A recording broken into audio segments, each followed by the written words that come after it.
I don't think you can delegate, and I don't think it was ever intended that any president delegate the authority to do these clemencies. And so I think what we saw is clemencies being granted without the president's, direct knowledge. He didn't sign off on these. Why would he sign off on 31 drug dealers? Why would he sign off on a murderer? I can understand the political pardons, like General Milley and his son and the January 6th committee. There was a political reason for that. But these other ones, it's kind of interesting. You look at the cases and you go, why would he sign off on that? I don't think that the hardened criminals are going to get out in the kind of volume that happened under Biden, simply because I'm not sure Biden was aware of what was going on. I think people around him were making his decisions. I mean, it's pretty obvious when a U.S. attorney is interviewing Biden and says he broke the law, but he's not cognizant enough to stand trial. How long has that been going on? And then you have to question the decisions that were made, including the auto pen and the staff around him making the calls. I think that's where we went. I think that the Trump administration, I think that Trump has pardoned some of his political allies, but I don't see the kind of just straight out criminals being let loose like Biden had done. And I am hoping that the Trump Justice Department, we respect what they're trying to do to raise the integrity level. And I would hope that they would honor the process by making sure that we're not letting out hardened criminals, drug traffickers, the kinds of people that were let out under the Biden administration. I hope that doesn't occur.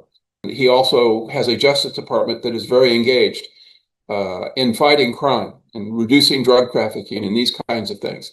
So I think it's a entirely different regime that is going to be making those decisions. I don't think we're going to have 35 drug dealers getting released from federal prison under this administration. Something to think about with drug traffickers, especially those that have been convicted.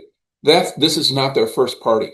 They have been run-ins with the law lots of times. It's hard to get into federal prison. And so when you're going to let one go, you have to realize that he's going to go out and commit more crimes. The likelihood is very high. And that doesn't make any sense to me that they would do that. Or the second-degree murderer that he pardoned. It was a federal crime. The murder was federal crime. He should do his time. The last time around, one of the big triggers was polyclass. The whole country wanted to know what happened to that little girl. And it was, even Europe was covering this.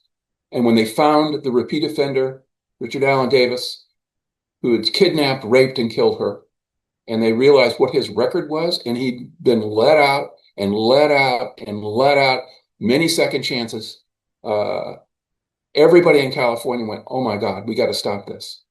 And the movement to restore law and order really took off after that case. And I hate to say this, but I think it's going to be one of those horrible cases, but it seems like we've had several already that would work.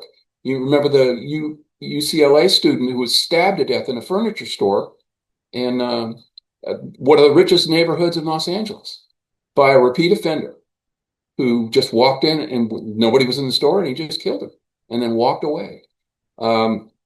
We've seen this sort of thing time and time again over the last few years, where habitual criminals with long records and just get let out anyway under state law or because of a progressive DA, go right out and commit another horrible crime.